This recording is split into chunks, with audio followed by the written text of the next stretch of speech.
24-200 call લેવો કે 24-150 call લેવો, પુટ લેવો, શું લેવું એ તમે કેવી રીતે નક્કી કરશો? તો સૌથી પહેલાં તો માર્કેટ ઓપન થાય 9:15 એની 15 મિનિટ જવા દેવાની, 15 મિનિટનો હાઈ અને લો માર્ક કરી દેવાનો. એની ઉપર ધારો કે 5 મિનિટની કેન્ડલમાં ધારો કે અપર સાઈડ ક્લોઝ કર્યું, બરાબર, અપર સાઈડ ધારો કે ગ્રીન કલરની કેન્ડલથી ક્લોઝ કર્યું, તો પછી એક રેડ કેન્ડલ જોઈશે અને એના પછી એક ગ્રીન કેન્ડલ જોઈશે. આટલી કેન્ડલ ક્લોઝ થયા પછી એનું હાઈ ક્રોસ થાય એટલે અપસાઇડનું ટ્રેડ લેવાનું.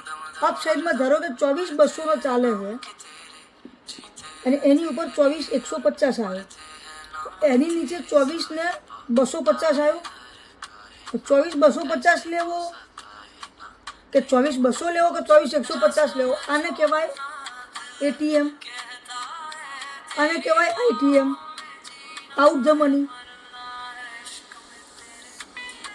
અને આઉટ ધ મની કહેવાય અને ઇન ધ મની કહેવાય.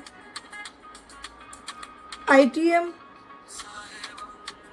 એટીએમ અને OTM. In the money, at the money અને આઉટ ધ મની.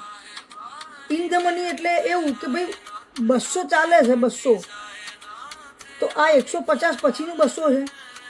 અને આઉટ ઓફ ધ મની એટલે હજી 250 આવ્યું નથી, એટલે આ આઉટ ધ મની છે, એટલે હજી વાર છે આવવાની. અને આ ચાલે છે એટ ધ મની. જે સ્પોટ પ્રાઇસ છે એને સ્પોટ પ્રાઇસ પણ કહેવાય 200 ને. હવે ધારો કે તમે જવાનું છે અપર સાઈડ એટલે 250 સુધી જશે, 200થી લઈને 250 સુધી. તો આપણે ઓટીએમ સુધી જવાનું છે, તો સ્પોટથી લઈને સ્પોટ ટુ ઓટીએમ, બરાબર. તો મારે લેવું પડશે 250 અથવા 200, પણ સપોઝ હું 150 લઉં છું તો એનો ડેલ્ટા 0.4નો હશે, આનો ડેલ્ટા 0.5 હશે અને આનો ડેલ્ટા 0.6 હશે. એટલે નિફ્ટી 200 ને 24-200થી 24-300 જાય તો 200 વાળો જે છે 0.5નો ડેલ્ટા, એમાં 50 પોઈન્ટ પ્લસ થાય. ધારો કે એની સ્પોટ પ્રાઇસ ચાલતી હોય 150 રૂપિયા, તો 50 રૂપિયા લેખી બીજા 50 એડ થાય, બરાબર. ફરીથી બીજું સમજાવી દો, આખું ખ્યાલ આવ્યો? ઓકે.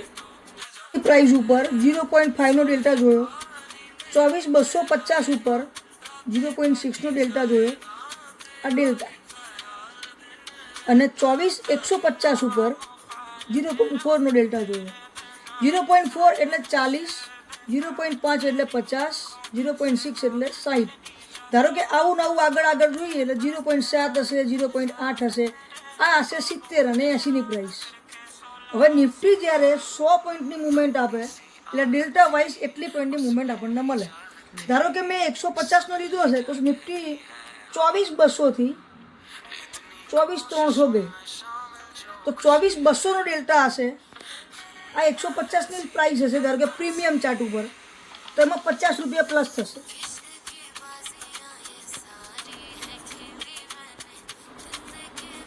.5, 24-250, 0.6, 24-150, 0.4.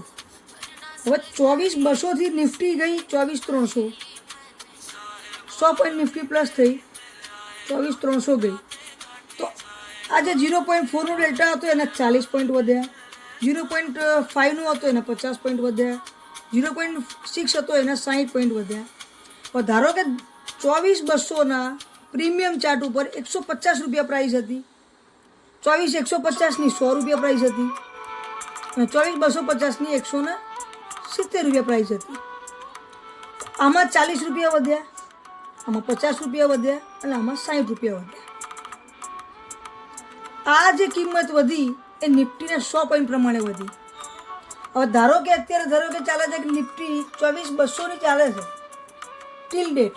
આજની તારીખ કઈ છે?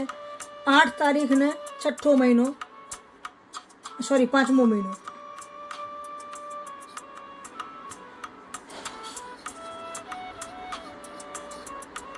.24-200 ચાલે છે. 24-200થી 100 પોઈન્ટ ઉપર ગઈ તો તો 24,200નું પ્રીમિયમ અત્યારે 171 ચાલે છે, 171.80.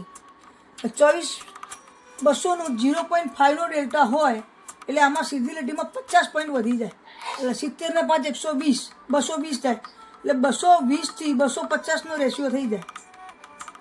220 થી 250નો રેશિયો. એટલે આપણે પ્રીમિયમ ચાર્ટ ઉપર હવે નક્કી કેવું થાય કે ભાઈ ધારો કે મારે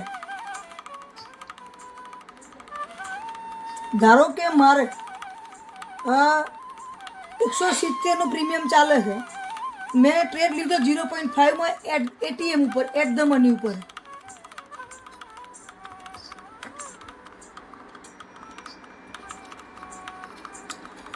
હવે આમાં મારે 150નો એસએલ લઉં, 20 પોઈન્ટનો એસએલ અને 40 પોઈન્ટનો ટાર્ગેટ. અમારામાં એસએલ ને ટાર્ગેટને નક્કી કરવું કેવી રીતે નક્કી થાય?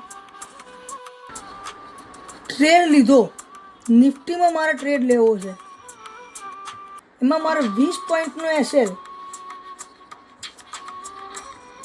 40 પોઈન્ટનો ટાર્ગેટ અને એન્ટ્રી. સ્પોટ ચાર્ટ ઉપર જે તે સમયે તમે ગ્રીન એન્ટ્રી લીધી, ચાહે સેલમાં લીધી કે ચાહે બાયમાં લીધી, આ સેલ બાય. કોઈ બી વસ્તુનો 20 પોઈન્ટનો એસએલ અને 40 પોઈન્ટનો ટાર્ગેટ, એક કે બે લોટ, 65નો એક લોટ હોય અને બે લોટ, આ એક લોટ 130નો બે લોટ.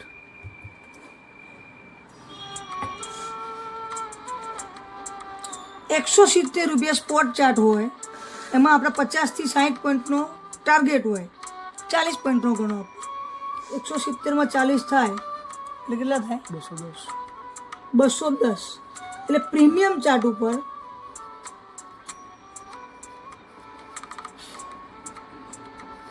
$210, $220 આવી રીતે તમે ટાર્ગેટ સેટ કરી શકો. અને 40 પોઈન્ટના ટાર્ગેટ સાથે 20 પોઈન્ટનો એસએલ. ધારો કે તમારા અનફેવરમાં ગયું માર્કેટ, તો તમે કેટલો સ્ટોપ લોસ લેશો? તો જેટલો ટાર્ગેટ હોય એના અડધો આપણો સ્ટોપ લોસ હોય.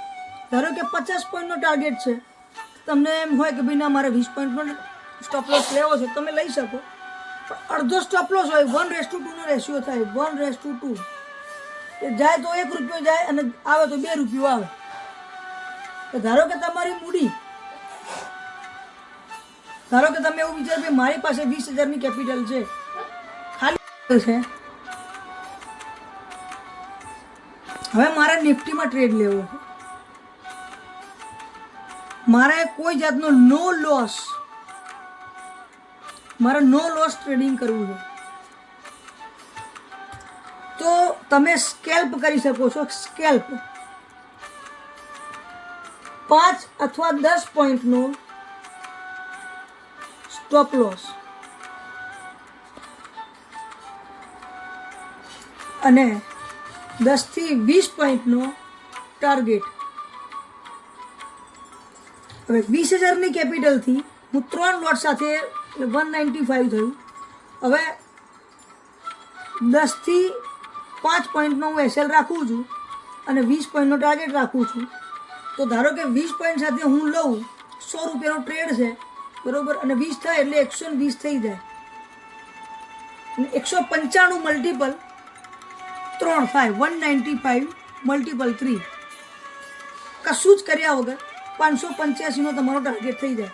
તો તમે દિવસના 1,000 થી ₹1,500નો તમે ટાર્ગેટ લઈ શકો. આ તમારો નો લોસ ટ્રેડિંગ ઝોન.